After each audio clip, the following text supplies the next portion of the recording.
Going live. I see loading bars. I think we're actually live. All right. Well, unfortunately, we had a kind of a rough start there, but we're back. I'm going to drop a note on Discord, so hopefully you all come back into the stream. But basically, if you're new to this stream, this is a game development stream where we focus on talking about programming, Unity, and game development. We'll be taking your questions today and also doing a code review later on. So first of all, who are we and why do you care about what we have to say? My name is Charles. I run this channel, Infallible Code. I'm a game developer. I do tutorials and videos about Unity, programming, and game development. And with me is Jason. He's a prominent game developer who's worked on many projects. And he's my prominence is preeminent at best. He's going to help share his expertise. Yay, it looks like some people joined in the chat. Thank you, guys. I'm sorry about the soft start there. So if you want to submit your code for review, we're going to try to get to some today. You can go to infalliblecode.com/code-review. That should be in the description. If not, I'll be sure to add that. Also, if you would like to see the previous code review, I just posted that up yesterday along with some clips. So be sure to go on over to that video, give it a watch, give it a like and a comment. And while you're at it, like this video as well so we get some more people to join us in the chat. So we've got some questions and topics lined up. I actually made some show notes today. But if you have a question, drop it in the chat.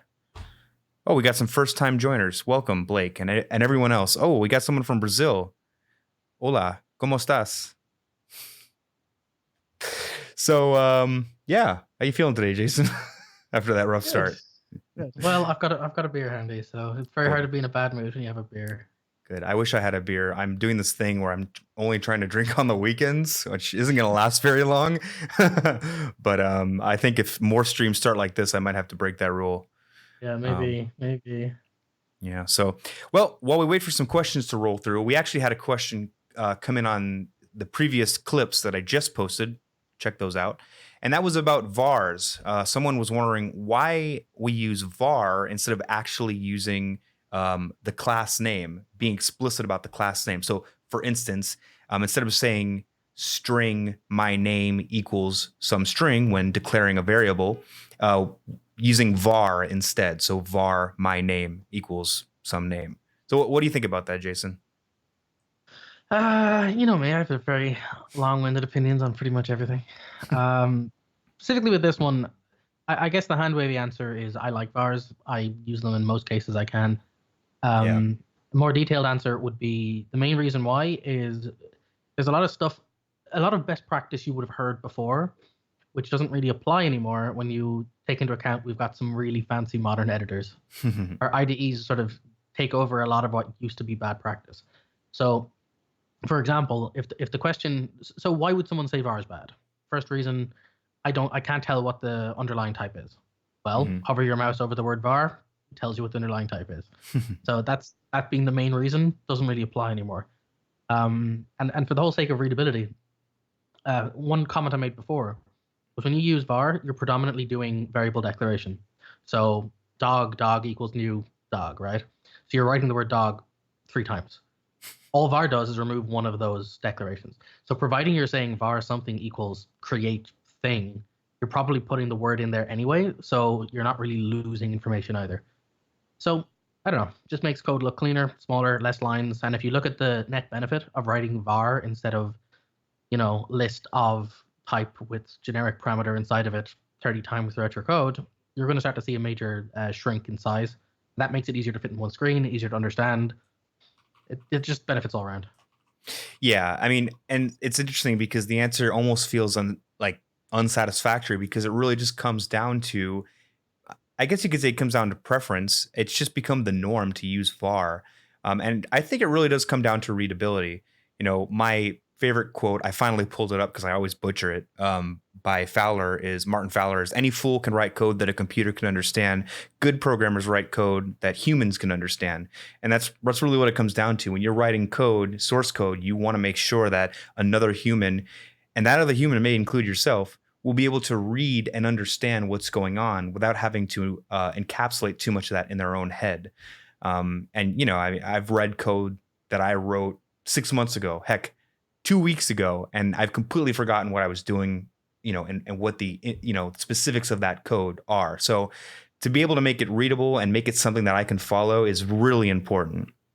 And what's interesting too is that readability, maybe 10 years ago, readability meant having syntactic sugar, and following certain code style guidelines on your team so that everyone is familiar and it's easier to follow code. But now in modern era with things like Visual Studio, IntelliSense, Writer, really readability is enhanced by our modern tools because, like Jason said, you can hover over var and see exactly what it is that the var is. So I think that's an interesting thing to think about. And you actually approach it from a different angle than I was used to. I usually hear the question as why use var, but you actually mentioned like why is var bad? I never really considered that var was bad. There's a lot of stuff that sort of gets repeated as advice, and I've heard it a lot myself. Where especially senior developers will say it to younger developers, they'll say, var is confusing. Don't use var. It's hard to tell what's going on. And I kind of think that the impetus to that is supposed to be don't use stuff you don't understand more so. I think it's more a case of use the fully qualified word so that you get a sense of what it does, and then use var when you understand it. But I think that gets miscommunicated to just don't use var, and I think that's a gross misunderstanding of the point of it. Yeah, definitely. See if we got any questions in the chat. Short answer: can you publish to Nintendo Switch? Yes. One of the amazing things about Unity is it's the most cross-platform game engine ever made. You can pretty much deploy to a toaster. Like, it's amazing. It works on literally anything. Deploy to a toaster. Now that's got to be a video. Yeah, like I wonder what's the weirdest thing that you could deploy to, the most obscure thing that you could deploy Unity code to. Maybe like a car, like a smart car. I wonder if that's on the list. That'd be interesting. Well, I did watch a video recently where Doom was played on a camera. Oh, really? Was that Unity or was someone just? No, that was the original Doom. But I'm sure Unity could make its way there. Someone asked in the chat where to submit code. That's going to be infalliblecode.com/code-review. And feel free to click that little checkbox that says subscribe to the Infallible Code newsletter, because I hear there's pretty good information that comes in on that thing. I made Doom on my microwave. Well, there was a meme about Skyrim, about Skyrim being deployed to the most obscure things. Like, I think one was like a refrigerator smart panel. I'll play that. There's very few scenarios where playing with a Skyrim doesn't improve things, though. Oh yeah, someone says Unity support for Tesla. I mean, I know that I haven't really looked too much into the Tesla. I mean, I know there's people that are like they really fanboy over it. I mean, I think it's cool, but I did see some point recently where Elon was trying to get some of the classic games in the car. I'm not sure how classic we're talking. The coolest thing about Tesla for gaming is he's got a scenario set up so that if you play any game that requires a wheel, you can literally use your wheel. Oh, like, wow, that's awesome. You can play a game with your actual, your wheel of your car. Yeah, Tesla has been using Unity to port games to their screens inside their cars. Dude, that is awesome. Now I'm ready. I'm gonna get a Tesla now. Not the Cybertruck though. That thing, I'm not sold. I don't know. I'm gonna come onto the side of a fan of Cybertruck. Yeah. Okay. All right. Well, we gotta have some disparaging, or both sides of the, Yeah, exactly. Gotta make this interesting. Someone actually made Doom for their Tesla outside of the company. That's pretty cool. Oh, they got Cuphead working. Dang, that's awesome. Look, I just need to get a Tesla now so I can have a cool video. That would go viral. How to make a Unity game for your Tesla. Oh my gosh, that's awesome. I wonder if it's an autopilot, if you could play with the wheel, a game that requires the wheel while it's just driving itself. Like if you're on the highway or something. Something tells me if I was writing that system, it'd be mutually exclusive. You wouldn't be able to accidentally do one or the other. Oh my gosh, that's awesome. All right. Well, we got another question that came through on Discord. There's probably a couple in the clips that I haven't seen. So, again, drop them in the chat if you have any. But someone had asked, trying to read this name, Coroutines. Sorry if I butchered that. Probably did. Asked about opinions on logic with UI architecture. Basically, decoupling your logic from your UI, or rather, decoupling your UI from your logic. So what are our thoughts on that? What do you think? I know you've got some opinions on this. Yeah, so this is one, we've had a common amount of questions that are along the same line in the Discord, which is, how do you get MVC working, or should I use MVC, or this kind of thing. And I always have to put a pause on that and say, hang on a second, if you're asking how to use MVC, you're asking the wrong question. You're already at the point where you're trying to form a system around an architecture. When the point of a design pattern, or in the case of MVC, which is a composite pattern, is it's meant to solve a problem you're having. So if you don't have a problem that requires MVC, don't use MVC. So to answer this question, how do you decouple your view from your data? It's MVC. MVC is this what it's for. But in this case, it's very specifically to solve a problem. So there's multiple ways to do it. You can do MVC, MVP, MVVM, a lot of different choices, but it basically boils down to figure out the contract for your user interface versus the data contract, and then what is your business rules that sit in between them. So look into the differences between those different frameworks. I personally use MVP, or when it's a very lightweight UI, I'll use, it's called the humble dialog. But it effectively boils down to that. It's figure out your contracts and separate anything that touches the UI into one side, anything which touches data into a controller that manipulates it with business rules. We can actually probably cover that at some stage. I don't think we've done a full deep dive onto MVC, so we might mark that. I think we should. No, absolutely. I think we should, because it is a hard one, and I think it's hard because there are many different approaches, and I think it calls into question a lot of other things that come up with Unity development. For instance, it's like singletons. When you're trying to decouple your code in any situation, but especially with UI, because if you think about creating a game, the UI is a huge part of that. It's very easy to say, well, I don't know how to decouple this.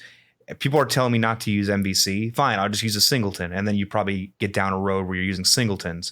And then vice versa. Maybe you don't even know about design patterns. You're just getting started out, and you say, oh, I make this global and I can access it anywhere. And then someone says to you one day, hey, no, you don't want to use singletons. So you're like, oh shoot. You start Googling it. What are you gonna Google? What's gonna come up when you Google how to decouple your UI MVC? And MVC is one of those things where you read it and it's like, wow, at face value, it really does seem to solve all your problems. So I get it. I get why MVC comes up all the time. And then the other thing about MVC is that it does seem like the de facto standard. There is no other one answer that really feels so satisfactory when it comes to how to do your UI. I had never heard of, what'd you call it? The humble dialog. That's my personal preference. It basically plays out like MVP, but you use a very explicit contract for the presenter.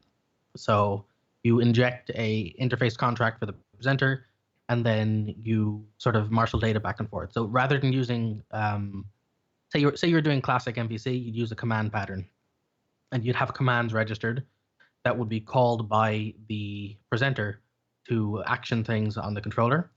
But if you're doing the humble dialog, you actually delegate all of that to the controller. So the presenter's a dumb terminal. It basically just takes data and then asks requests to the controller to say, please do this, and then the controller makes all the logic.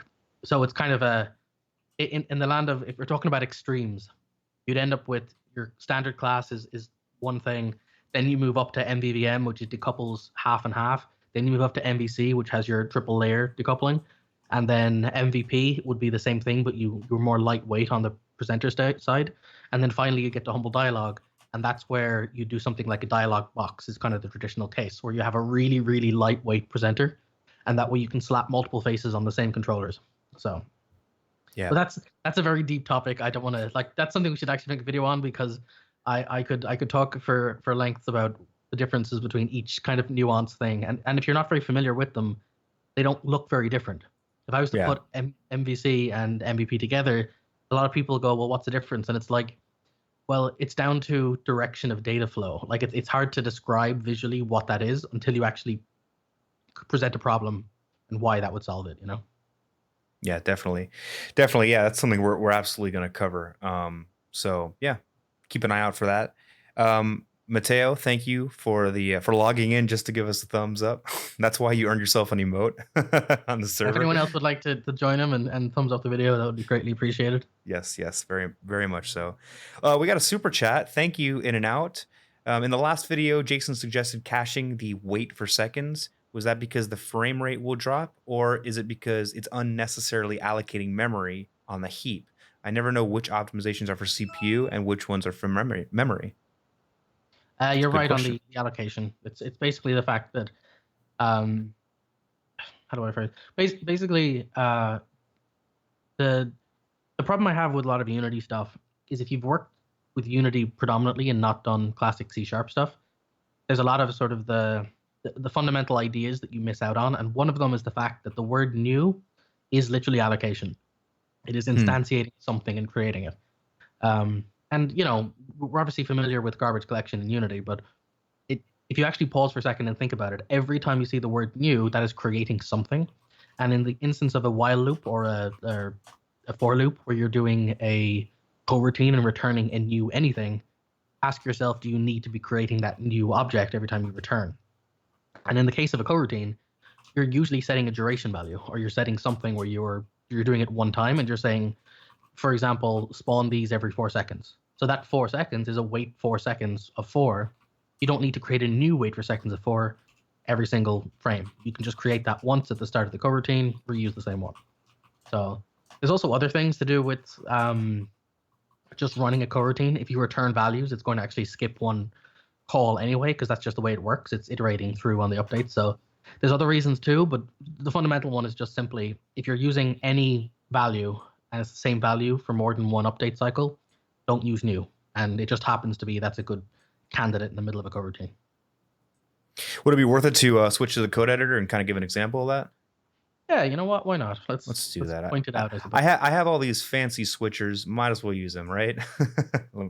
Let me prep. I can imagine a lot of my rambling is hard to visualize, so probably help a bit. All right, let's pop on over there. All right, so now we're looking at, well, this is the script we're going to be code reviewing, but so I kind of set up this test mono behavior. So the idea is that we're going to have Just do a public IEnumerator, yeah, and we'll just do a single while loop. So gosh, did I spell it? I'm gonna do it like you like to do it. Underscore. So we'll call this yeah, just my routine or something. It's fine. Like wait for but take in a float called duration. That's all that really matters for this. Yeah. Yeah. So a common example of this is you would sorry, oh, it's not a mono behavior, that's why. I was trying to add a start method and I wasn't getting the intelligence. All right, sorry, go ahead. Yeah, so I was just saying if you did a while loop, so while true, don't even bother with conditional logic for that. And just inside of that, just write return new wait for seconds. Wait, return new wait for seconds. Yeah.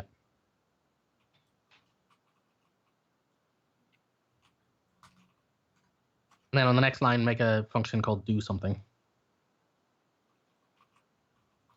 With that? And that's an IEnumerator, not an IEnumerable. Oh, my bad. I was wondering why I was complaining. Catch you out on that stuff. Yeah. And do I have to yield, right? Using statement for yield return, yeah. All right, we got so there. This is a very kind of standard approach you do in Unity, and it basically says wait for X seconds, do a thing, wait for X seconds, do a thing, and loop this indefinitely. And then when you decide you want it to stop, usually in like a on destroy or on disable, you would then stop coroutine. Right. And this is a good point to cover a couple of topics while we're here. Yeah. So the first one is the fact that we've got the word new there on line 15 means it is newing up some item every time it hits this while loop. And as we can see, it hits this while loop pretty frequently because it's forever with the true. So if you just move the new portion out up above line 13. Well, I should do my refactoring. What the heck happened there? Yep. That alone now means you're instantiating it once. Now, obviously, that's not capable to do if you're changing it multiple times. If duration changes, you cannot update a wait for seconds. But if it's something like this, where you're using the same value for the duration of the coroutine, this just saves you allocation. Right. Now, next up, if you're trying to start and stop a coroutine, a bad practice I see people do a lot is they'll do this, and then, for example, make a function called start routine or something. Thanks for taking. Hey, you know what? I'm just your hands. So just do start coroutine and call our co function. Yeah, so yeah, and just 10 or whatever. 1 second. Whatever. Sure. Actually, we want this to go for a while. Oh no, wait, 1 second. Yeah. So this is an approach I see people do a lot, where they'll start a coroutine, and then when they want to stop it, they'll make a function called stop routine. Just stop routine? Yes.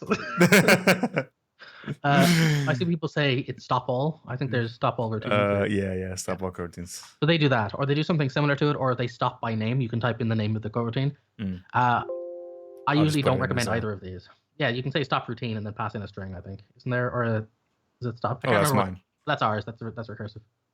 Stop coroutine. Yeah, stop coroutine. I saw it. Yeah. And what you pass in? It's a string for the name of the actual thing, I think, is one option. Oh, you saw that in IntelliSense? Hold on, let me just show you for a second. I like that. It knew. Oh, nice. It automatically knows. That's very based clever. On the fact that it returned an IEnumerator. So I see people do this, and as a general rule, whenever you're using magic strings, you have to think about how that's resolving. So the code is going to have to do some magic to take that string, iterate through your script, find the object, and do it. So you can imagine there's some work going on there, work that you don't need to do because you're the guy who made this. You know what the actual bit of code is. So what you can do instead is you can cache the routine prior to calling it. So the way I tend to do this is if you go to line 10 and create an IEnumerator local variable. And I call it _routine myself, but it doesn't really matter what you call it. And then above line 15, you assign it. And then just cut our bit there. Yeah, move that. And then just start _routine. So it does the same thing. It just now means we've cached that object, which means when we go to stop it, we can literally stop it as a variable. And that's pretty handy, but it adds an extra bit of benefit that we wouldn't have had otherwise, which is you can put a line above 15 and say, if routine is not equal to null, stop coroutine.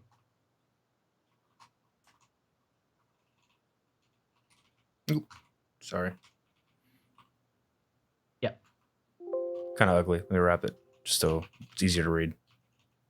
Yeah. So nice. What that does now is that basically means every time you call this function, you're canceling the previous routine and starting the next one. Because what will happen sometimes, and people get really confused by this, they'll run a coroutine, we'll say it lasts 5 seconds. They will then hit the function and run it again.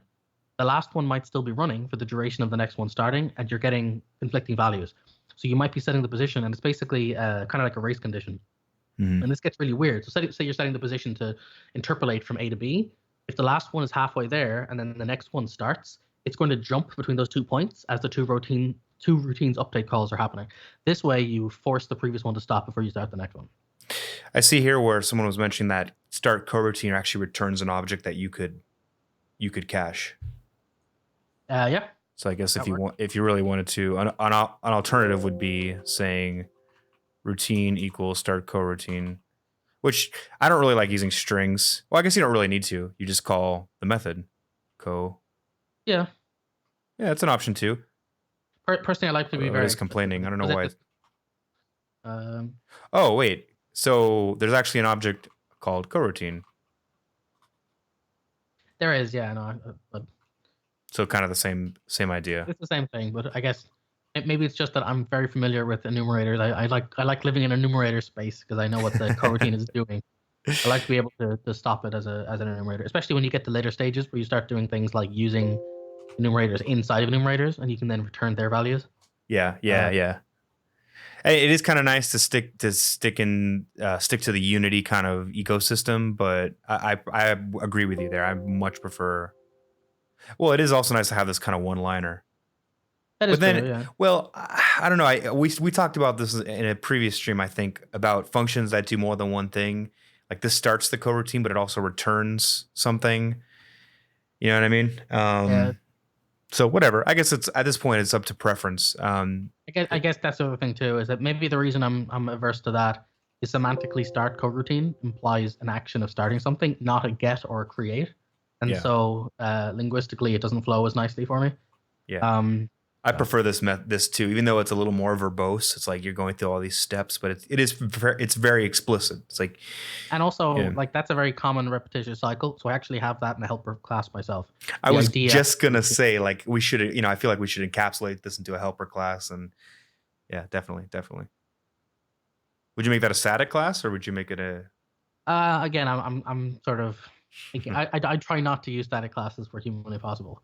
Yeah. Something like this is I actually without getting too much into it, I have a class which manages runners for running things like enumerators. The reason being is if you think about it, all an enumerator is a series of steps with a wait call. It basically says, do I have more steps? Run it. Do I have more steps? Run it. Which means you could theoretically run an enumerator either in a coroutine or in a thread. And so if you design a interface for a runner could be a coroutine runner or a threaded runner, and you can swap them out depending on the use case. So yeah.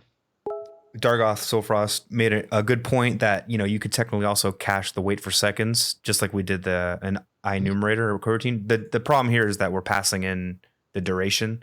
So yeah, like if you got one duration for the literal duration of your script's lifecycle, then sure. But I find in most cases the duration will change for each call. Yeah. I feel like I don't know. Maybe a constant. I was thinking like hard coding a value in here, but you could just make it a constant. But yeah. I mean, in the case that you have a constant value in here, sure, you definitely, or read only value, you could definitely cache it at the class level. Yeah. So cool. So that's it. That's kind of the basics with coroutines. Although in general, for people who don't know, it's worth noting that coroutines are not asynchronous. The way a coroutine works is think of it as a list of steps. You have a task you want done, and you can slice it up into steps using the yield returns. And so all that it's doing is every time you call yield return, it's waiting for the next update to do the next step. So it's divvying out work. It's not actually doing it in a separate thread, which depending on what you're going for, that may or may not be helpful. Well, so thanks for the question there, In and Out. This was great. I'm glad we were able to pop into the code. We got a question that's awesome because I have a video coming out about it this Sunday. So the question is, what do you guys think about the state pattern used as an architecture? Basically building a game treating almost, it's a little different, treating almost everything as states. States of player, states of enemy, states of gameplay. So right now, the video that I have coming out on Sunday is just generally about the state machine, just to kind of talk about it. But yeah, what do you think about that? Using state pattern as an architecture for everything. So I'm gonna put a warning out there and say be very careful about this, because what you're describing falls into a category of what's called a rule engine, and you end up getting into this category where what you're doing is you don't realize it, but if you take a step back and look at it, you are building a language on top of the language you are using. Yeah. You're building a language of actions and a language of so technically they're called predicates and actions, but you're effectively building rules that you sit on top of your code and you can stitch in different ways. And that's really cool. And I'm pretty sure every programmer ever at some point has done that, because it's really fun. Once you realize you can build commands for everything, why isn't everything a command? So you do that, and then you realize all of your logic starts to be built in the nesting of your commands. And you start doing things of composite commands, where you're putting commands of commands, and then you put a condition in front of a command, and then you have a condition which decides which commands are instantiated in other commands. And all of a sudden you step back and go, I built a system with infinite power, but I now don't understand what it's doing, and I hate using it. And when you stop and realize that, you're like, uh-oh, what have I done? And so to answer the question of state machines are literally designed for internal state. Theoretically, your state machine, the rest of your code shouldn't understand it's there. If you use a state machine inside of a class, it could theoretically not use a state machine, and nothing else in the system should change. The only other reason to use command patterns like that would be if you're doing something like a history with an undo and redo, where you're doing an actual command stack, or in cases of doing some UI stuff where you want to use decoupling using a command pattern. So long story short, if you're building your workflow of your application via commands, you're definitely using the wrong pattern. If you're using them for AI, you should probably be using something like a behavior tree. If you're using them for UI events, well, depending on what pattern you're wrapping it in, maybe you should or shouldn't be using them, but that comes down to whether you're using MVC or whatever else.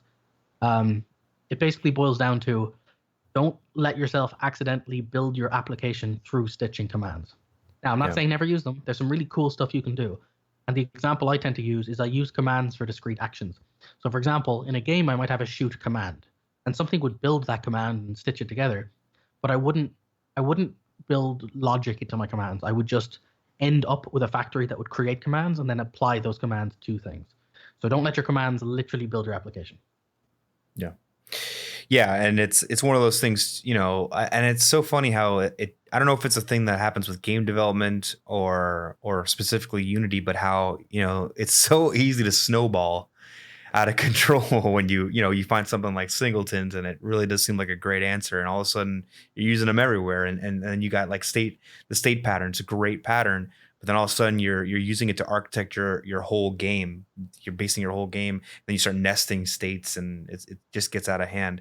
And I think a good rule of thumb is, I think everything requires a hybrid approach. If you're thinking already like I'm gonna base the whole game on the state pattern, or the whole game on like MVC is something we just brought up, you got to sit back and say, you're really locking yourself in. That's another thing that comes up with ECS, is that when you use ECS, you really lock yourself into one architecture that, your whole game is coupled to, and it's very hard to break out of that if you ever need to break out of that. The video that I got coming out on Sunday, I highly recommend you all set your calendars. I haven't figured out what time. I'm still working on my weekly schedule. But yeah, it's going to come out Sunday. It's basically going to be about state patterns. And what Jason said earlier is pretty prevalent to the video, that the other systems in your the other classes and pieces of your code shouldn't even know that a particular class is using the state machine architecture or pattern. And you'll see that I take an actual bit of code that has states that are encapsulated as enums, and I basically refactor it to use actual states, the state machine pattern instead. So keep an eye out on that. Isn't the job system the Unity's approach to multi-threading? I'm not sure. Okay, this is a thread that I've been seeing roll up in the chat about asynchronous code in Unity. Someone had asked earlier, can Unity handle async await? And currently it cannot. The job system is kind of Unity's approach to multi-threading. Not kind of. It is multi-threading, and it's still in its early stages. I think they renamed it to DOTS recently, which is, I forgot. I think it's data-oriented technology stack is what it stands for. And the idea with that, it's very closely related to how they're developing ECS, is that you can take your code and you can basically chunk up your logic so that it operates on large sets of data. And it's just one of those things where they tout it as it's great for mobile because it saves battery life. It's great for things like Boyd systems or games where you got a lot of objects, that you have to keep track of, and it's very memory intensive. But at the end of the day, I feel like it's just a tool that a lot of people look at very much like MVC. I know we already brought it up, and say, oh, wow, this is the solution to all my problems. I'm looking to optimize my game. DOTS is coming out. Okay, I'm going to wait for the job system to come out so I can develop my game. I would say don't rely too heavily on it. I know that wasn't the question, but I just happen to see that a lot when I see people talk about the job system, in Discord servers or like in forums. People get really hyped about it, but it really is just a tool at the end of the day to optimize certain parts of your code that need optimization. And I would say, I don't know what you think about this, Jason, but I can't think of very many things that I've written or implemented that actually require that level of optimization. That's the real crux of the situation, right? Like I'm one of those people who will happily hands up say, unequivocally, the DOTS approach is going to be the best for building large games. It just is. It's just better than using a standard object-oriented approach. It's going to be better for, I don't want to get into a million reasons why, but it's fundamentally just better. But you might need it. And to be honest, this is something that goes through for all the stuff that we talked about, all design patterns, everything else. Don't just use stuff because you think you might need it. If you're, for example, building a demo application to test something to show a client, don't build an 8-layered architecture. You don't need it, you know.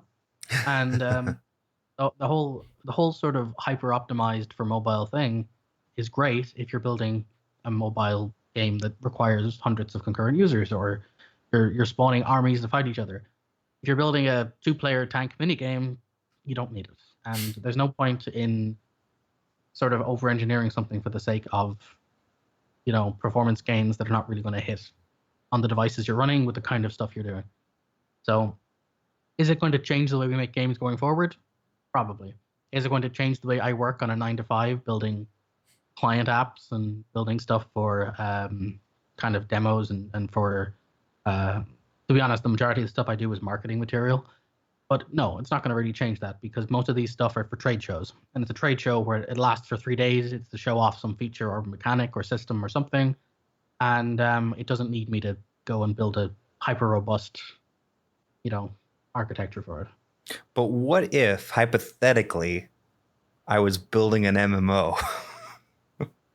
then go do it in ECS and go do it over there. As far as Don't tell me about it. Aren't you gonna back my Kickstarter? Come on, man. I've got a kick ready for you, but that's about You can kickstart me out at the door. That's what you're gonna do. Oh man. All right, cool. I had a question come through. I see about where did it go? Oh, what are your thoughts about using scriptable objects as a place to store some state? For example, storing the player health. And he says, isn't it essentially some sort of singleton? And it's an interesting way to look at it. But you know, if anyone's seen, I'm sure most of y'all have seen Ryan Hippel's talk about scriptable objects. Why is that so hard to say? Scriptable objects. It's a way to encapsulate and share the data. I never really thought about it as like a singleton, but you know, I guess if you think about it, it kind of has some of the same properties of a singleton that you know, well, if it, you know, I guess saying it's persistent and saying it's a singleton, it's kind of a stretch to say the two, but sure. Like I certainly get the sentiment, and the sentiment is it's a persistent object that stores data. Do I think it's a good idea? Yes, I use them a lot, like a lot. A good example is I use them for configuration data. I use them for saving preferences and settings. Lots of stuff. Like it's one of those things where it works for, like if you've got a shop in a game, it's got a list of items. It's fantastic for it. You can encapsulate the concept of a shop, persist the shop name and its details and all the entity data you need and what objects are in the shop. It's fantastic. Coroutines are effectively a mono behavior without the life cycle. You've got some of the life cycle. You mean scriptable? You said coroutine. Scriptable object. Coroutines, yeah. I'm still in the past. Sorry, yes. No worries. The one thing I would say to be careful of, a lot of people kind of miss the point of what scriptable objects are for. They are for persisting data which has multiple variants. So the point of a scriptable object is when you have 5 kinds of shop, for example. They're all the same data, just they might have different parameters or settings. Or you've built a Boyd system, or you've built a simulator that simulates, you know, ships flying or something like that. You would then have settings for velocities and acceleration rates and turn radiuses, and you could then configure multiple settings, and they're like a snapshot of data you could swap out. If you're only going to use that thing once, it's kind of a little bit redundant to use the concept of buried scriptable objects to do that. If it's just a couple of fields, I'll usually persist it the normal way, where I would just save it out as a text file or a CSV or something. If it needs to be secure, then there's ways to secure that with, you know, hashing things and using a hash key for comparison and that kind of stuff. Yeah, I don't know. Scriptable objects, it's one of those things. When I first started using Unity, for the first year and a half, I never used them, like at all. I didn't. They were just a feature of Unity I never even bothered looking into. Someone convinced me to sort of go and give them a good look, and I did, and I realized, oh, this is literally Unity's solution to persistent data. So I should be using it when I'm needing persistent data in Unity. So it's pretty much there. That's what they're there for. Works very well. Yeah.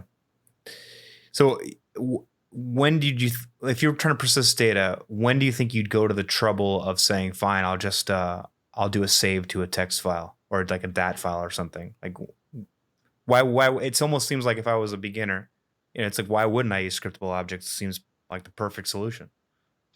So what I tend to do is I use scriptable objects as my first step in most cases. So if I've got data of any kind, whether it's items in it, again, items in a shop is such an easy one to say, but it's a wallet for a user in a game, or the default health and weapon status for characters or something. Well, what about player health, like was mentioned before? Keeping track of just player health is good, but the only thing I'd say is you have to be very, very careful and be aware that it persists between loads. So if you take half your player's health and then you launch the game again, they will only have half health next time around. That might be what you want if that's the game you're playing. Yeah. But if you're reloading your level, you have to make sure to reset your values when they need to be done. Yeah. So sometimes just saving the data isn't enough. You want to save like state, like level, like for example, save whether they've achieved certain goals or that kind of thing. As for when and where to use it, well, if I've got data, I usually have some sort of data store or repository, and I would say save settings. Save the highest level the player has achieved. I would go to level manager dot set current level, then I'd pass in a number. That would go to some repository and it would save it. And that repository would, to start with, be a scriptable object one.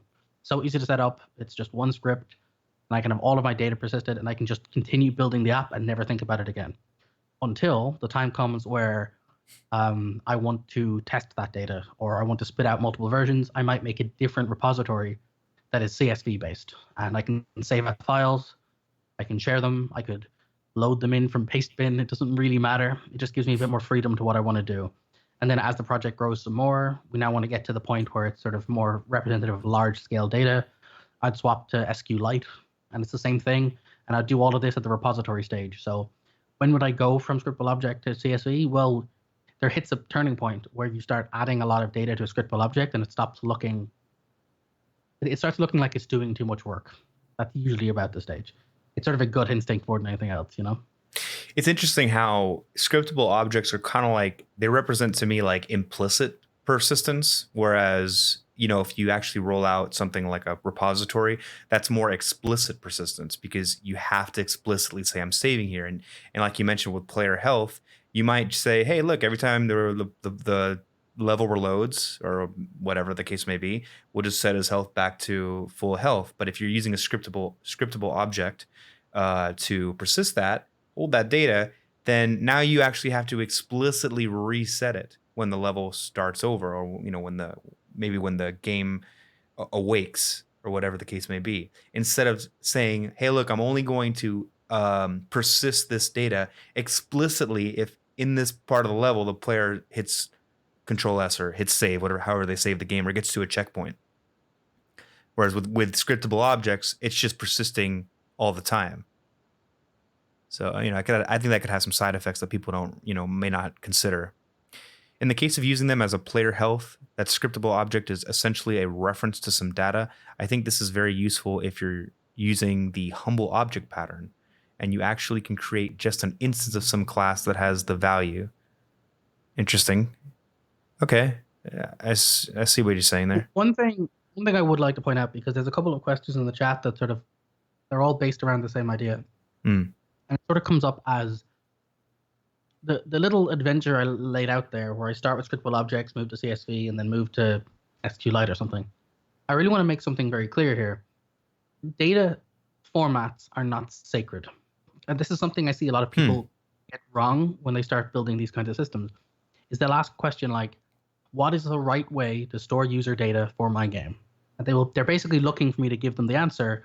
You should use JSON here. You should use XML here. You should use SQLite. You should use SQL Server. You should have a MongoDB database and connect to an API, whatever. And that's not how it works. There's not an answer for the right way to do it. The fact is, you've got a requirement for your application. I need to save data. Do I need to persist this on the local device? Then your requirement is to store it in some sort of file that can be reread even if they uninstall the app. Is it, I need to look through all this analytic data at some point down the line? Then your requirement is, I need to store this as a group offsite so I can iterate it as a single set. If it's, I need to persist this between multiple devices like Steam, where it's multiple installed instances on different machines, then your requirement is a file format that can be sent and pulled back and reloaded across multiple devices and kept in sync. So there isn't going to be a right answer for what the right file format is. There's stuff that Unity leans into, like player prefs and scriptable objects, and there's stuff that's more native C#, like JSON objects or XML files or CSV files or binarized text file. It doesn't really matter. It basically boils down to, you can do whatever one you like, providing it conforms with the requirements you have. If your requirement is to secure it so people can't edit the data in an external text file, you might have to do some encryption, but that's a different requirement. So don't pick randomly based on, I hear JSON is faster, or I hear, you should gzip all of your API calls. Like, these kinds of statements don't really mean anything unless you have a environment to put them in. And this comes back to what we were saying about the game when it comes to ECS. Don't just do ECS because that's what everyone says you should do. Use it if your requirement is, I need this to scale for mobile with lots of entities, like lots of particles. So there isn't a right data format. And it doesn't matter if, is X right for my use case? Well, ask yourself, what does it do? What do I need it to do? And can I use it? So. Yeah, and I'm seeing a lot of, I've seen some comments in the chat about the solid principles, and really that's kind of the crux of it. You're trying to write code that is robust and flexible for these cases, so that when these questions arise, you can say to yourself, I don't need to answer this right now, or I can put this off until I know what my requirements are.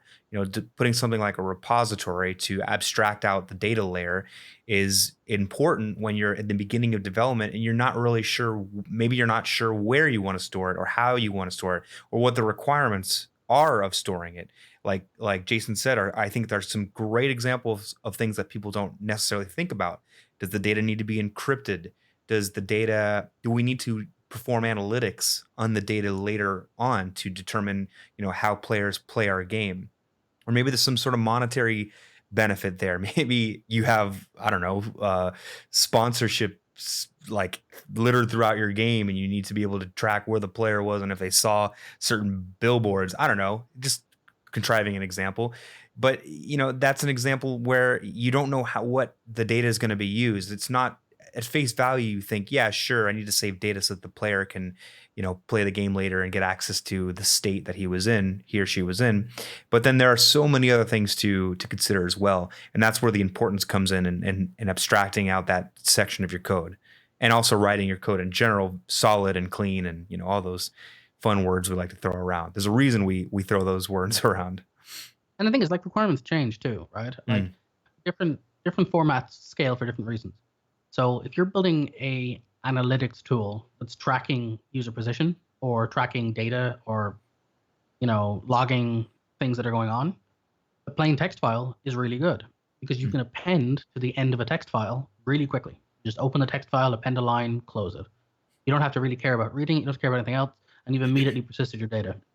There's some lock issues with reading text files, and depending on your platform and stuff, you might get some issues. But that's a really quick thing that works. Opposed to that, though, if you're trying to search a text file, you're going to have to either iterate through every single line of it or read the whole damn thing into memory. And in both cases, there's downsides to that. Reading through each line is usually better because you don't have to keep the whole file in memory. But either way, that there are different solutions for different problems. If you're trying to recall a chunk of data for searching, something like SQL, say just a local NoSQL data, or a local SQLite database is probably better. You're storing like lots of weapons and objectives and characters and stuff. Text file isn't great there.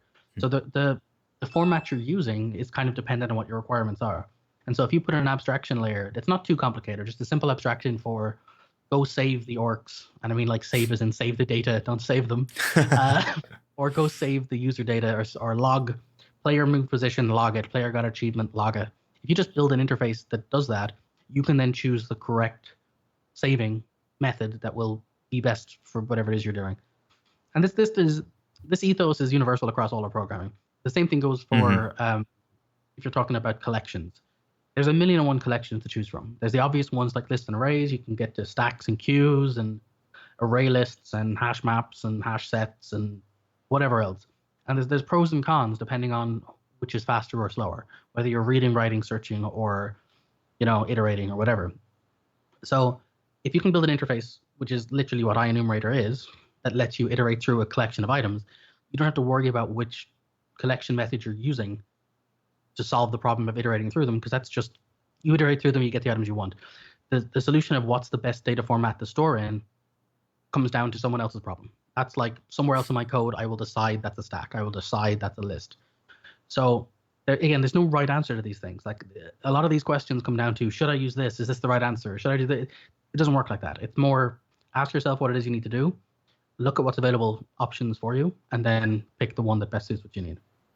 Yeah, I mean, one of the things that I've heard in the past is when you come to a decision point where you need to decide between two things, for instance, you should always choose the thing that's easiest to change later. And that's where that encapsulation comes into place. If you can abstract and encapsulate, data access, for instance, and then it's way easier to change later. Then you can make a decision, and it really does clear up, at a human psychological level, it does clear up a lot of headspace. In your mind, you know that, hey, look, I'm implementing, let's say, SQLite. Maybe it's the first time you've ever used SQLite, and you're not sure if you're doing it correctly.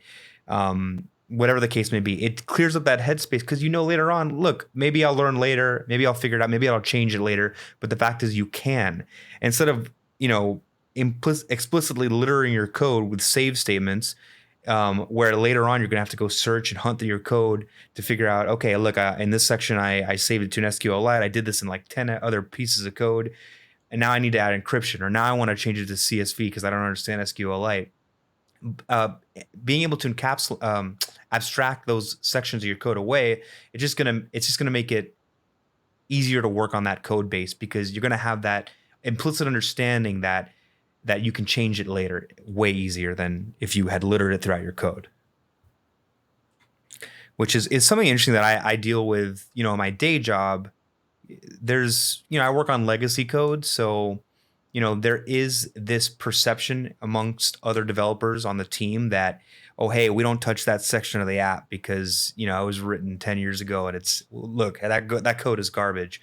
Or, if I change that code, it's my responsibility to fix it if it goes wrong. Yeah, exactly. And you know what? If 10 years ago, the person who had written that code had just written it solid and clean, then we would have looked at that code and we would have been able to say, listen, I may not understand exactly what it's doing, but I get the business requirements. Or in the case of being a game developer, I understand what the game mechanic is trying to do or accomplish. In that case, it's way easier to go back and revisit that code, and you don't feel bad about it. And I know that sounds silly, but man, when you work on code that you feel bad about, or you feel, you don't feel confident about, that really does have a negative effect on your ability to be productive. Yeah, there's nothing worse than when you lie to yourself too. You work on a piece of code and you're like, look, I'm in a hurry. I'll come back to this later. I'll refactor it so it looks good. But there's a little voice in the back of your head saying, you're never coming back to this code. And you know this. Like, with this even as you write it, but you're saying, I don't know, I'm in a hurry. I can't really afford to. And so writing code that you can at least kind of be comfortable with coming back to later and saying, okay, I didn't make this impossible for myself to fix later. It's usually a good approach, Yeah, definitely. One of the comments actually here, to expand on that, is there's a question here about the difference between, or the preference about when to use interfaces versus abstract classes. And I don't want to get too far into the weeds on this one either, because this is quite a long topic.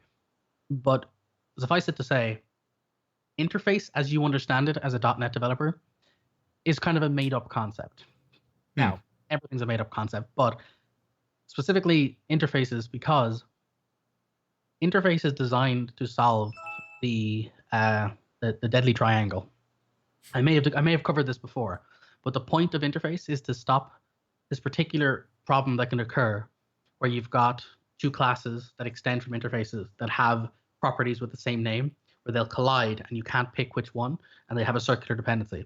So interface as a keyword is just specifically Java's solution to how to handle the diamond problem. And because of that, diamond problem, not a triangle.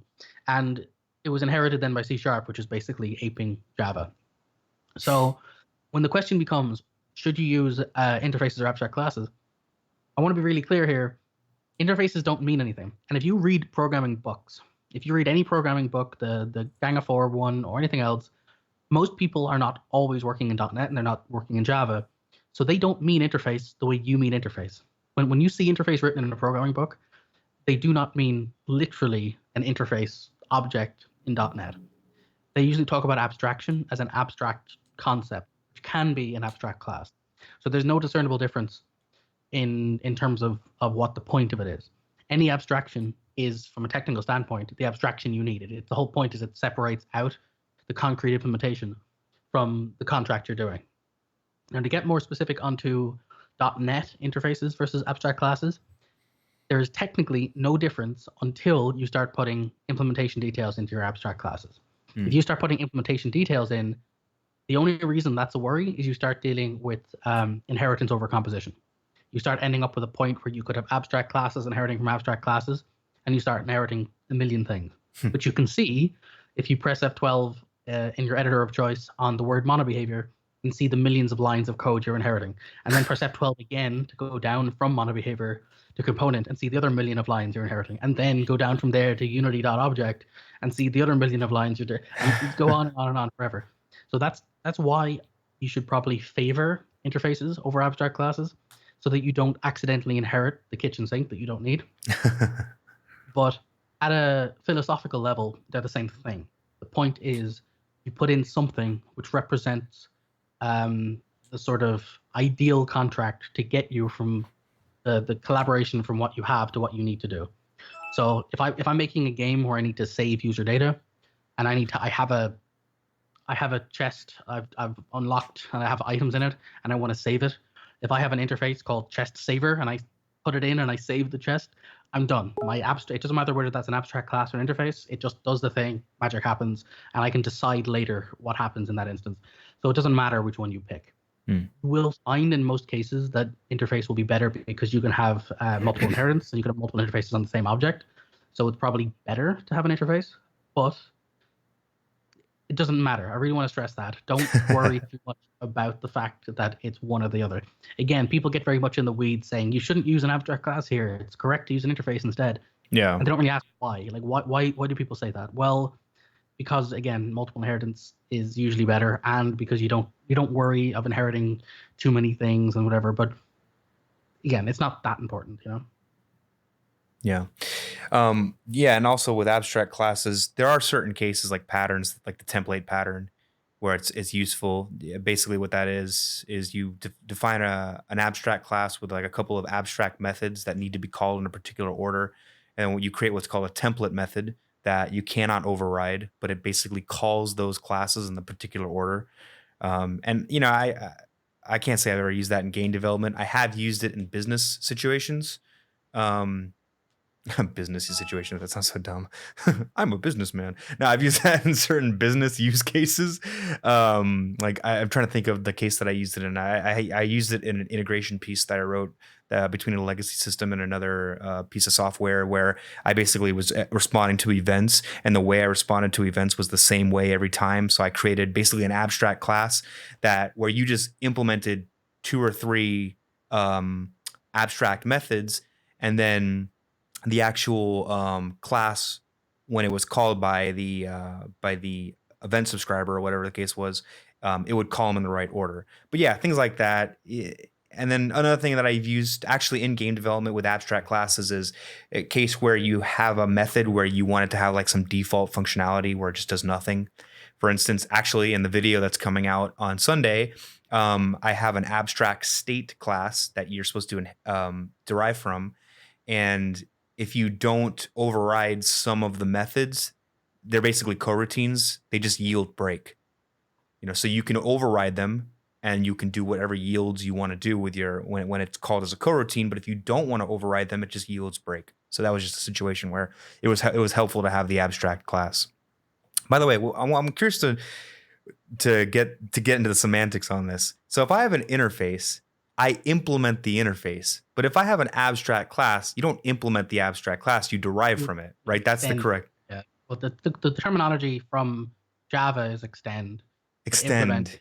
implement is what you'd use in C#, but it's all just it's all just different flavors of the same thing. I love agonizing over word usage. So yeah. So yeah, you extend. Yeah, and you actually write it out in Java too. You actually write the word, yeah. Extend. Yeah, interesting.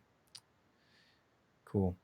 Yeah, I don't know. It's one of those things where I didn't know any of this until I started looking at the etymology of these languages. Like a lot of languages, we came to the game so late that languages just exist. They're like a nebulous void. Like some developer someday was sitting there with an old DOS machine and digging through it and went, "Oh look, there's a new language here. Let me just oh look, it's C#. It's just fully like it's not how it works. It's not an entity that's found in the wild. It was built. It was built to solve a task, and oftentimes by developers who are either equally as flawed as you as a developer or who had specific favorites or goals or keywords they liked or things they didn't, and most languages are meant to usurp previous languages. So C# was built as a way to basically steal the code base of current Java developers and move them over to the .NET ecosystem. And it worked very successfully. So a lot of its decisions aren't even real decisions made by Microsoft initially. They were made to make sure the Java developers were comfortable with the way the code looked, the way it worked, and the way it functioned. And then they added some nice sugar on top of it to make theirs a little bit nicer than everybody else's. So a lot of this stuff, when people take it for gospel or granted, or they kind of look at other languages and say, well, my language is better because it's got these features, they're sort of missing the point that each of these languages were built one on top of another to either do the same jobs or to steal jobs from each other or whatever else. And so what's more important is to learn the philosophy behind these decisions than it is to just literally memorize the keywords and write the right ones. And so a lot of these rants I'll go on about these topics really boils down to the kinds of questions people ask are far too specific. Like there's no point in asking the question like, should I use X here in this Y scenario? Yeah. Because that means you're missing 2 or 3 steps prior to that, saying, when should I use this and what problems does it solve? You know? Yep. So and answer one of the things there. Yes, you can implement interfaces. Interfaces can implement other interfaces. That's not a problem. You can do that, but ask yourself what that says, and that usually means the whole point of an interface is that you can have multiple inheritance, that multiple things can inherit from the same object. So you can have a button that's an I pressable and also I colorable, and you could theoretically make an I button interface that has both. But unless you're making 50 different buttons, it's kind of redundant because you're sort of missing the point of having the 2 separate interfaces that can be stacked in different places. So there doesn't really add much value to just have an interface that wraps other interfaces, unless that's a case where you might use the abstract base class to add some basic functionality. But there's very rarely a case where interfaces inheriting other interfaces makes sense. Yep. All right. So I think we got 30 minutes left. I'm going to try to keep this to an hour and a half. So let's pop into the code review.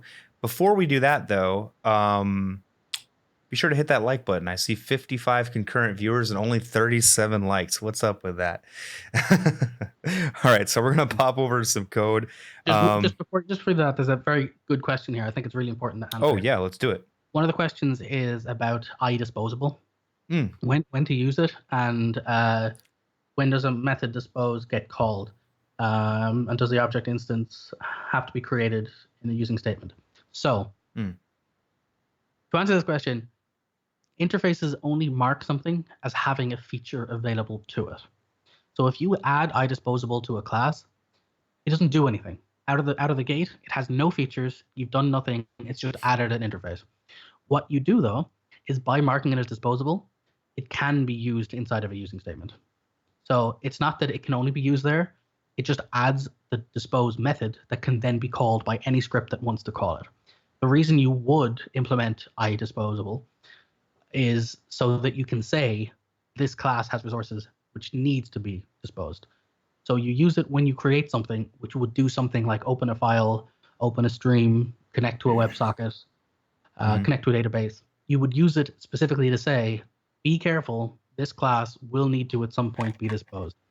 And then you just let it loose to the rest of the world, and other people can use your code. And then if they decide to, they can instantiate it and call .dispose whenever they want to. It's up to them. Depends on how long they want to keep your class alive for as a life cycle. Or it can also be used in a using statement, because that's just a very clean way to say Syntactic sugar. It is just syntactic sugar. That's all it really is. So yeah, the disposable interfaces, they're not magic. They look really cool, but they're not really magic. They're just a thing that says this has resources that will need to be closed out eventually. And by adding the dispose interface, you're allowing other classes to be aware of that and to sort of hook into it in certain cases. That's actually a great segue, because in the code we're reviewing today, there actually is a stream reader that is not being disposed. Yeah, and actually, we should probably put it in the using statement. Yeah, exactly. Yeah. I mean, you could actually just do strreader.dispose if you wanted to call that, because the stream reader has, again, open resources that need to be disposed of and closed out. But in this case, why don't we refactor it? I'm surprised that what's it called? Writer can't tell me as a IntelliSense to do using. Well, when would it know when to stop though? I guess you got a good point. Your call would be. Well, what it does have is you can do a surround with. Yeah. And I think using should be in there. Maybe, yeah, there it is. You can say using, and then we're just gonna put in the str. And this also highlights another good point too, right? So see that line you've got there? You've got your stream reader equals new stream reader. So this is an example of what we were saying before about the var keyword. Just to write those two lines, we've written stream reader or some variant of it 1, 2, 3, 4 times. You can replace all of that by just in the using statement writing var str reader equals and then using the new for that. So you can move all of that inside the using statement. And I'm sorry, I'm verbose with everything I write, so I'm never gonna abbreviate anything. That's just my personal, taste there. And honestly, we could probably just drop that into right, inline it. Exactly, yeah. I mean, if you look at it, we're not using stream reader anywhere else. It doesn't really save us anything. In readability, I think that's the most important thing. And readability doesn't really save us anything. So might as well just do a one-liner. Well, hang on a second. That's now creating a new stream reader in every line on 50. That's weird. What happened? Something went wrong there. Look at line 50. Something went wrong there.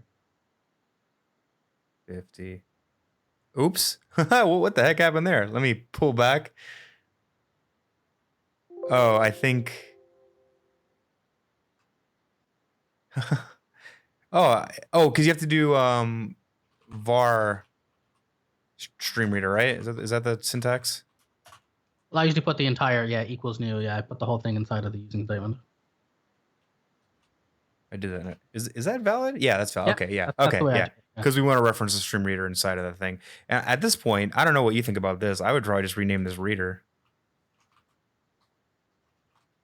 Yeah. I don't know. I guess at this point, it really just depends on what your preference is.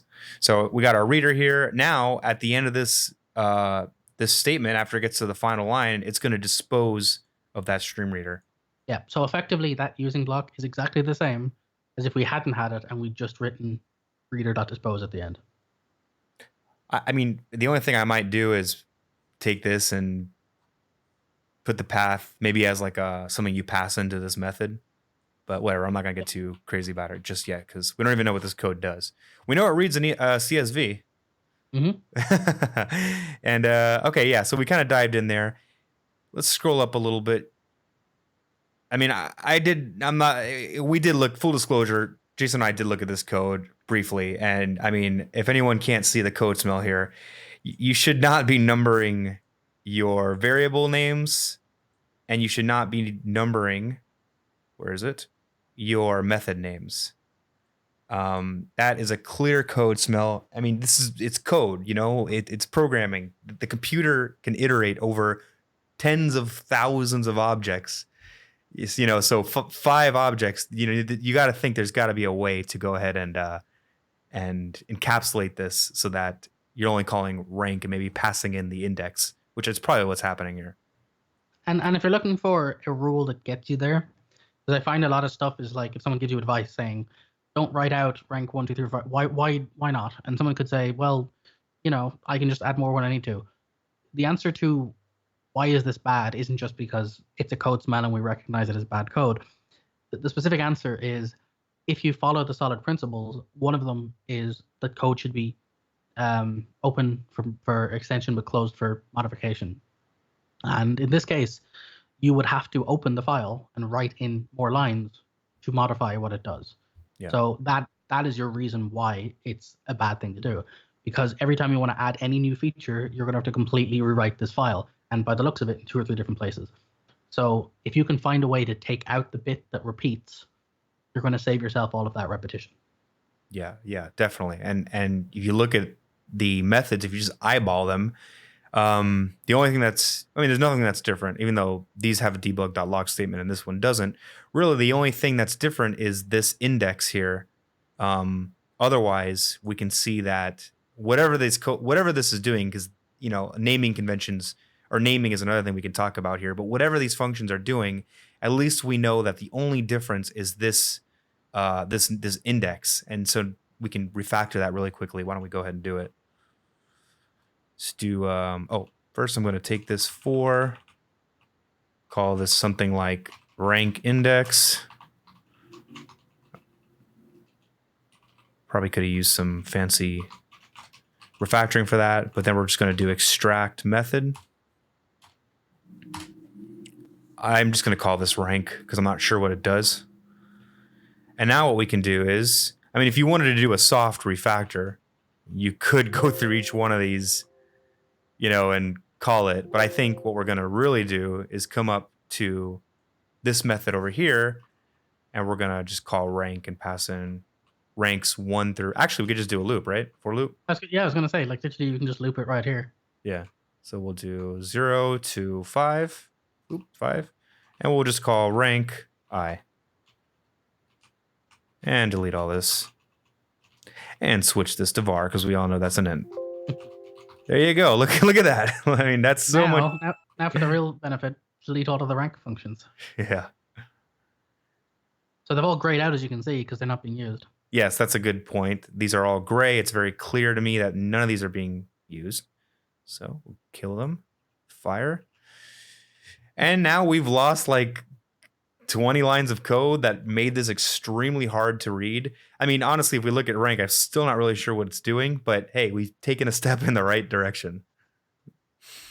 So one other thing, just as a small note, if you scroll up to the top there. Yeah. All the way? Yep.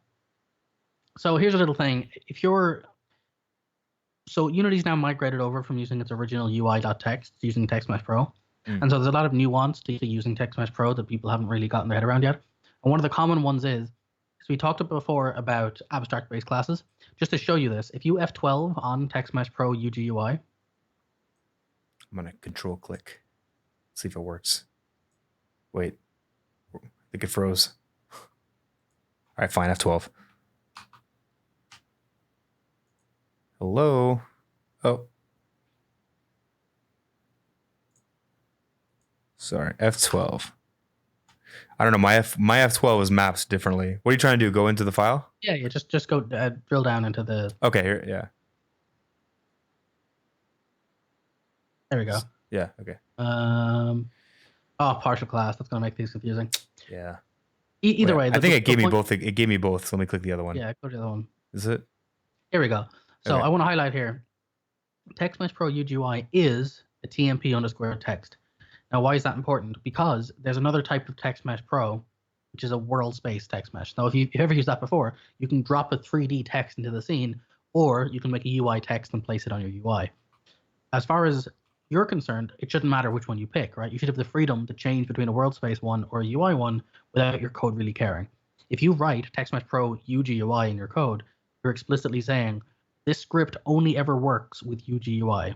It only works with UI ones, will not work with world space ones. If you use the base class they both derive from, you can still set the text and access 90% of the same features, but you can have access to both. So just as a small recommendation, I would say change all of those to just TMP_text. Someone asked how to submit code for review, and how you can do that is by going to infalliblecode.com /code-review, or if you want, drop them on the Discord server. Trying to remember what the command is to select multiple lines at once, because I want to edit all these, but I guess I can just do a find. I hold Alt and then drag a rectangle around them all. Oh, there we go. Okay, I was wondering what it was. Did I get them all? You know what screws me up? I have Vim on, so that always Vim. Oh man, Well, that's your own fault. gotta stop using Vim. Yeah. I'll just do a find and replace. So we're gonna just change those to what was it? TMP underscore text. TMP underscore text. Yeah. There you go. And functionally, that's the same thing. It just now gives you the freedom of using either of them. Very nice. Very good. All right, cool. So that's better. Okay, so I see we've got the same issue we had before with the numbering of these, putting an index explicitly into the name of the variable. Let's see where these are used. Let's see if we can get those next. Looks like the only place they get used is in the show rank players function. So I guess we can just convert them to lists, right? Yep. Cool. Wonder what happened there. I wonder why he opted to explicitly name them 1 through 5. I'm gonna call I guess if the requirement was I need 5, sometimes it can seem like an easier approach to just write the 5 you need. That's fair. That's fair. But in this particular case, it's a particularly hard thing to refactor if you're using individual variables. If you ever think you'll need more than one, make a list first, use that, and then you can grow it or change it as you need to. Yeah. So we'll just initialize these puppies. Find makes a good point as well. Because they're the base class, it's not even going to reserialize. So all of your existing references that are dragged into the inspector will stay there because it's part of the same base class. Oh, interesting. Cool. All right, so now we're gonna do the same thing as before. I feel like, like you said, if there's only 5 and we know there's only gonna be 5, I feel like that could be maybe a const moving forward. Mm-hmm. So we're gonna do text player names, I.text.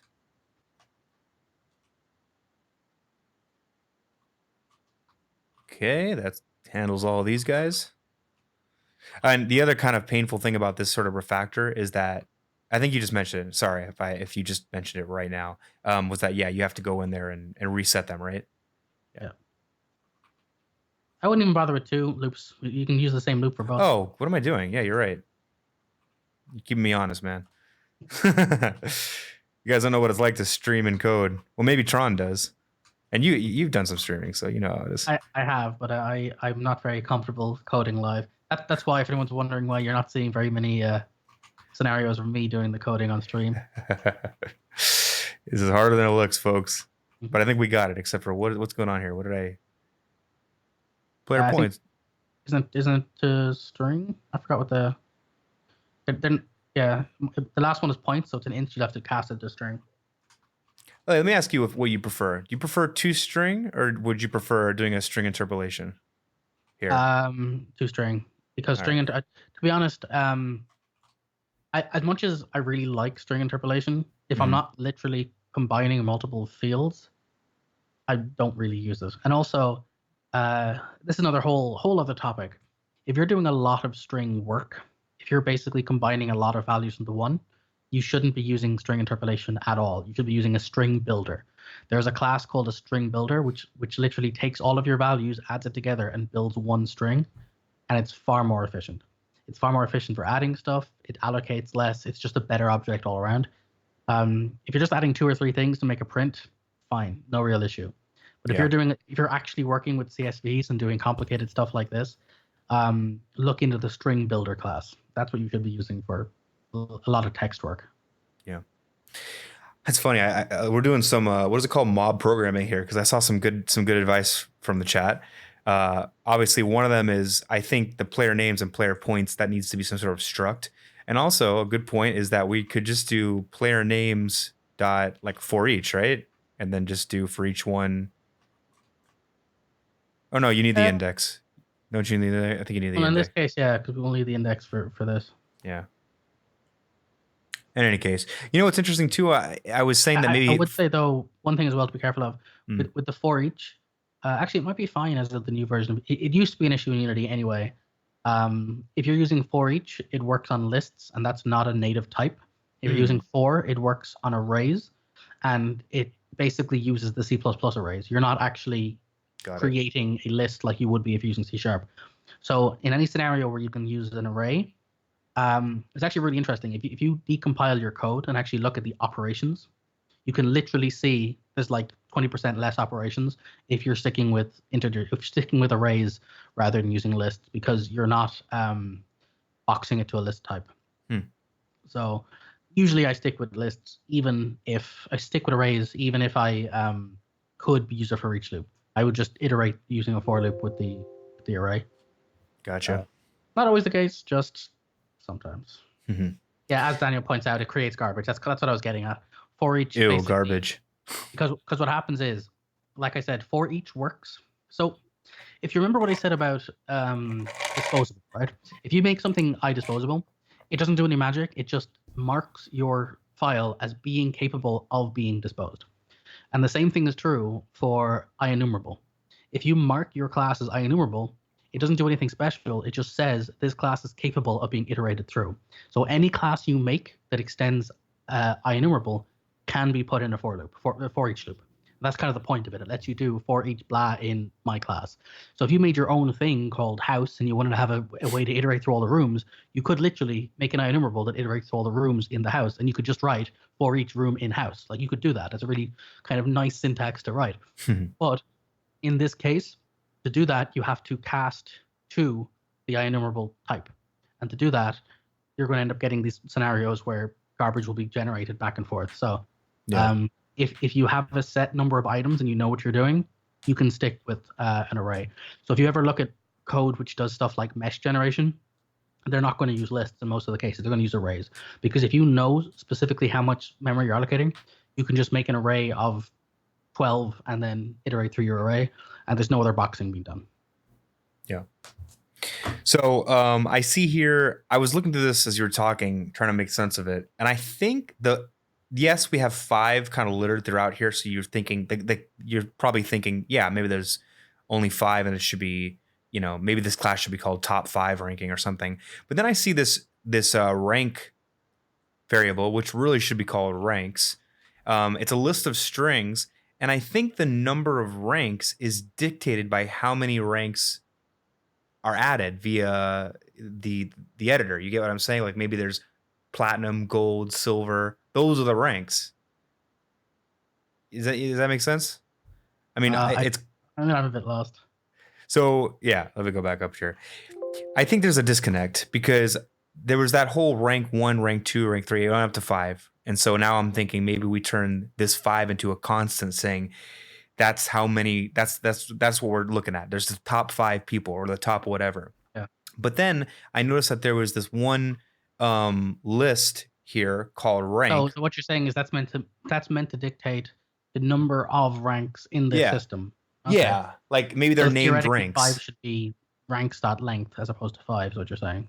Exactly. Like, maybe if you were to go and look in the editor before we tore this up, this would have literally 5 strings that represented 5 different ranks.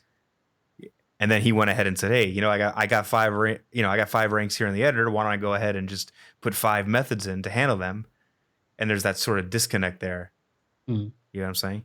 I'm not 100% sure, though. I guess in order to follow that theory, we'd have to take a look at how rank is used. And I see here, show rankings. I'm just going to ignore what these clears are because I don't know what's happening.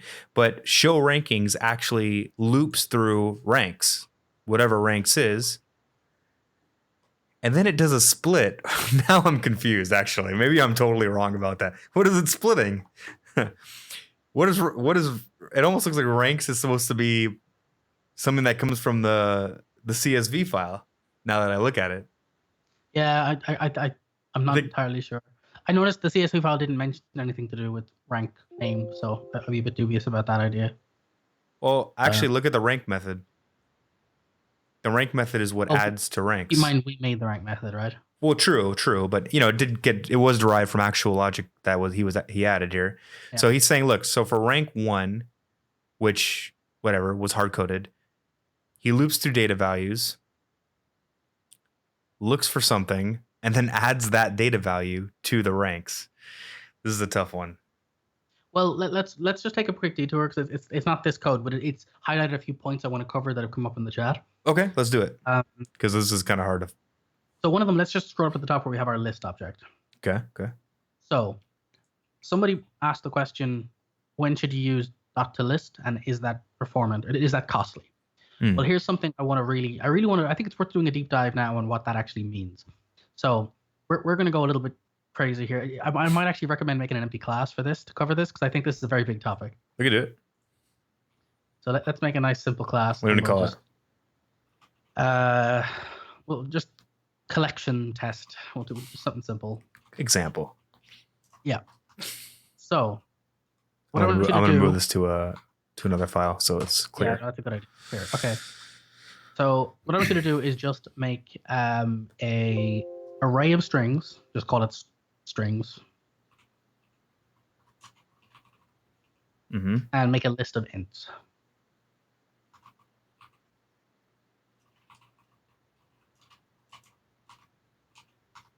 Yeah.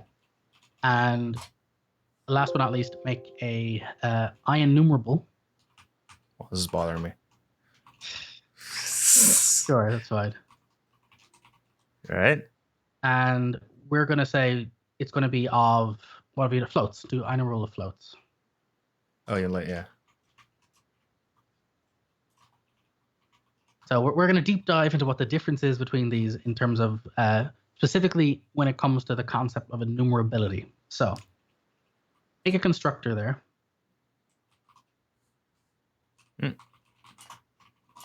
CTOR, man. You can just CTOR. It'll do the shorthand. I'm going to do it. I got to learn. CTOR. I knew that. I have a whole video on that. I have a whole video on that. So what I want to highlight here is before we start writing the code, I want to first of all point out if you write underscore strings dot and just have a look at our list of available options here. So just kind of press down through some of these and whatever. You'll notice there's one there called get enumerator. Yep. Which will return this as an enumerator. There it is. Yep. And that's about it. Everything else here looks fairly standard list related stuff. Now do the same thing with the integers one. And let's look at what options are available to us here. And if you go down through, look at all those. There's a lot of stuff to do with lists, yeah. But we should notice a very familiar friend here. Another one, get enumerator. So he's there as well. And the float one is also an enumerator. Well, it'll do the same thing. It'll give you this. Well, this one, yeah, so whatever. So now, but you'll notice that has nothing else, right? The IEnumerable has nothing else but the enumerator. So now we'll actually look at what they do. So deep dive into the IEnumerable object there. Oh. Like, yeah, go down at the class declaration. So what is an IEnumerable? It is a thing which returns a get enumerator. That's all it does. It doesn't do anything else except gives you an enumerator of itself. And in this case, this is an out-parametered version, so it returns whatever the type is. It's for genericizing it. If you just go down one more level into IEnumerable, the generic one, that just doesn't have a parameter. It's exactly the same thing. So the first thing to note here is IEnumerable. All it does is return an IEnumerator of whatever it is. Now, let's have a look at what IEnumerator is. So go back one and then dive into what the IEnumerator object is. Yeah. But what this is a thing that has a parameter called current. That's all it is. And it's disposable, which is a separate issue we discussed earlier. But it just has a current object. And if you go down into the next one down into IEnumerator, it's a little bit more complicated. It's got current, move next, and reset. So that's the meat and potatoes right there. That's the heart of it right there. So what is an enumerator? It is a thing that can be stepped through until there's no more left. So keep that in mind. Forget about everything you know about lists and arrays and collections, whatever else. What is an enumerator? It is a thing that has a number of steps, a current one that's active, a number of steps, and then eventually it has no more steps. And you can reset it if you need to, but that's all it does. So can you now see how coroutine is just a number of steps of work to be done that can be run across multiple frames, or a list is just a number of steps of things that you step through one by one. So with that in mind, if we head all the way back to our actual class we're working on, that one or the other? Yeah, this one's fine. So from here, you can now see you've got your various different ways to turn into an enumerator. And because of that, each one of these can be used in a for each loop. Because what does the for each loop do? Well, it looks for an object that can return an enumerator and gets the enumerator. So those for each functions, and using a for each loop, all three of those can be used inside of a for each loop. So just to prove how this works, if you go to list, you'll see it's the same thing. It implements IEnumerable. So you'll see this has a lot of stuff attached to it. Wow. And if you're wondering what the specifics are, IEnumerable lets you iterate through something. A collection is an object that lets you add and remove items to it. That's all it does. And a list is a list that can be added and removed to, but also be accessed by index. So the question of could you have multiple interfaces implement each other, we mentioned earlier? Yes, you could, but that defeats the point. In this case, a list is a thing that can, 1, be iterated through, 2, be returned as read-only, 3, add and remove a collection of items, and 4, be accessed by specific index numbers.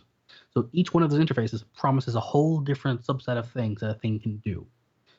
So with all of that being said, when you return something as an enumerator, and just to prove this, so head back to our method we're working on. Mm-hmm. This is kind of funky syntax people mightn't have seen before. Make a function, and it'll return a. So we're going to return a IEnumerable and call it getNumbers. And I just want to do a for loop here between 0 and 10. Oh. Mm-hmm. And inside of the line 18, just write yield return I. Now that is a particularly weird piece of code. And what it does is it returns an enumerable collection of numbers. But this will now get to the point of what an enumerator is. You can for each through and it'll return all the numbers. And that is now a thing that can be enumerated because an enumerable returns an enumerator. But this is the bit I want to really, really focus on when people ask, is toString good or is toString bad? Write var numbers equals get numbers.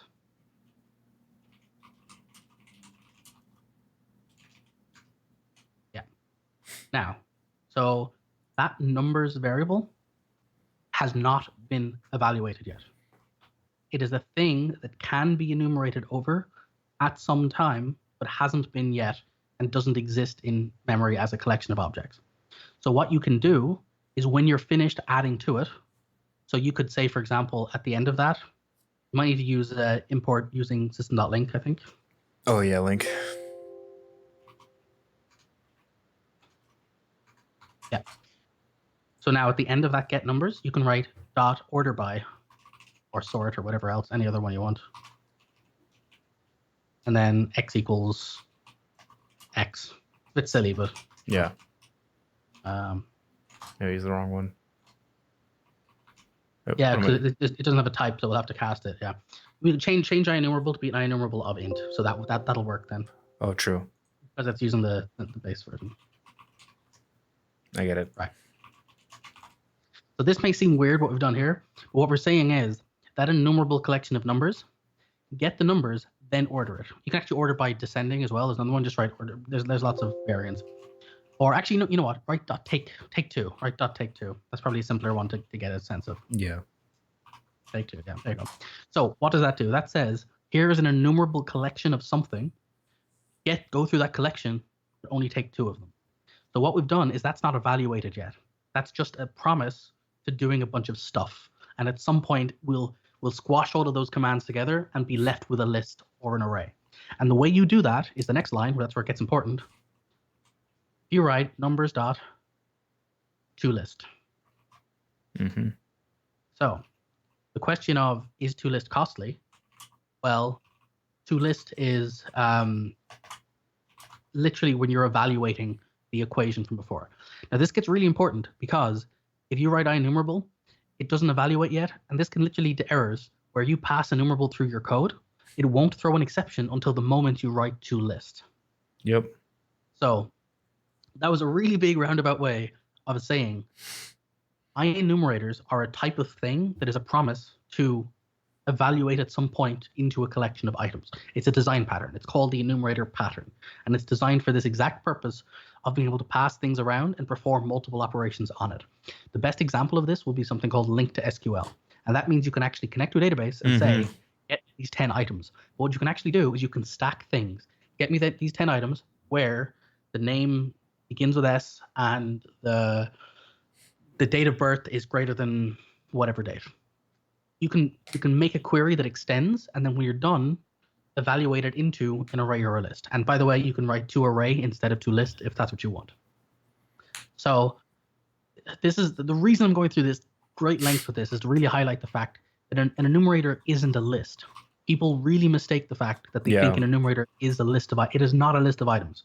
It is a promise to go through a collection of stuff and eventually end up with a list of items. And this is when that happens, when you explicitly cast it or call to list. Yeah. Now, this is where things get really interesting. Imagine, just as an example, go to line 21 and write int number. Right. Now, after I. There? Sorry, no, after I on 28. Oh. Right. No, sorry, the one on 28. Yeah. Right. Plus, I plus, number plus plus. Now, this is really weird, and I don't really want you to focus too much on what I'm doing.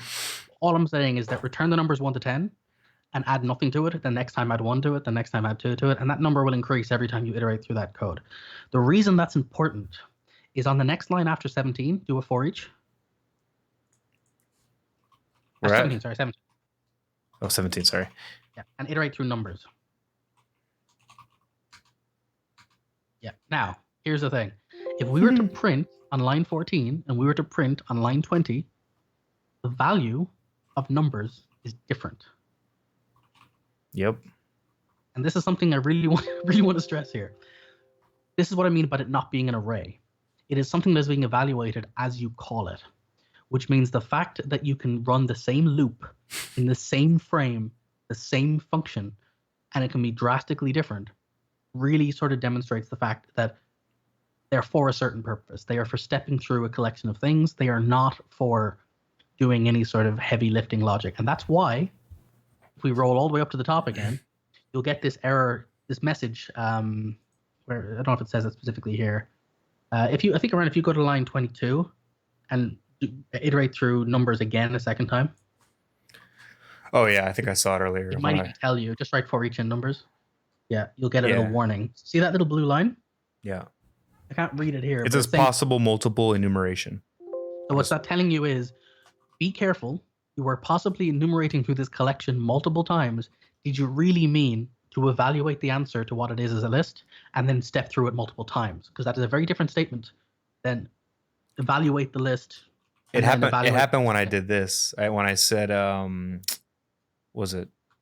Oh yeah, when I said, sorry, list. I went numbers to list, and then right after that, I was like, oh, and this is probably something that's common, that maybe be like, oh, I want to save it as a list twice, or I want to store it in 2 different places or something like that. It's going to go through it, and the next time it rolls through, this is going to be a much higher number and a much different list. Exactly. So point of this is that that's why when you're given something in an IEnumerable format, you're always suggested to cache it into a list first before you start doing all of your operations on it. So there is surprisingly a lot more to say on this topic, and I don't want to go crazy because this should already be a lot of information. So if you enjoyed that explanation, please hit that like button. So I just want to make sure that people realize interfaces aren't magic. There's something that promises features. They say, I am capable of performing this task. So a disposable is capable of being disposed. An enumerable is capable of being iterated over. That's all it says. You have to implement it. You have to do different stuff with it, but that's sort of the general point. And in this case, you can't trust enumerables because the point of an enumerable is to say this will some stage be some data. So how do you think this informs coroutines to bring it all the way back to Unity? Yeah, okay, that's a very good point. So the thing is, this actually highlights a very interesting point you brought up, actually. So create a method that takes in a coroutine, call it run synchronously. My gosh. I just misspelled synchronously. Don't hate. It's fine. All right. Take in an IEnumerator. Sorry, it's trying to take it an IEnumerator. I'll change it in a second. All right. Yeah, just enumerator, and then call it coroutine. I love it. So this is a function that theoretically takes in a coroutine, right? Now, just write a while loop. Mm-hmm. Write coroutine dot move next. Yep. And then, and you can say coroutine dot current, and you could theoretically interact with the object there. But here's the fun thing: if you just delete that line there, delete that the current bit, congratulations, you've built your own handler for coroutines.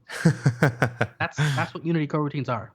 They just iterate through the different steps and run it. You could almost call this start coroutine. You could, but here is the difference. This is running all in the same because it's synchronous. Yeah. So all that the run coroutine really does is it takes an enumerator and says, rather than saying while do it all in one go, it says do part of it, wait till the next frame, do part of it, wait till the next frame, do part of it, wait till the next frame.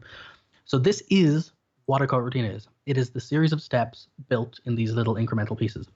And just to show we can actually do this, if you look at that get numbers, if you look at it, that is a coroutine. So for example, we could make a function there called my coroutine. It returns IEnumerator.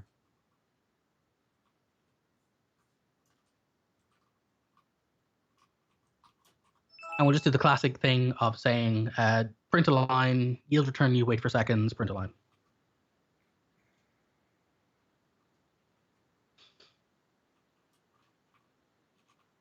I should have probably made this a mono behavior.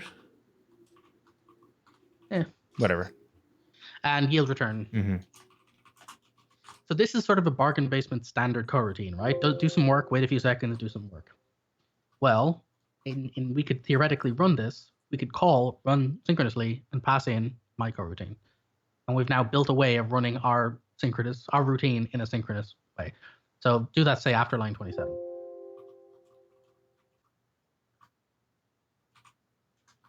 There you go.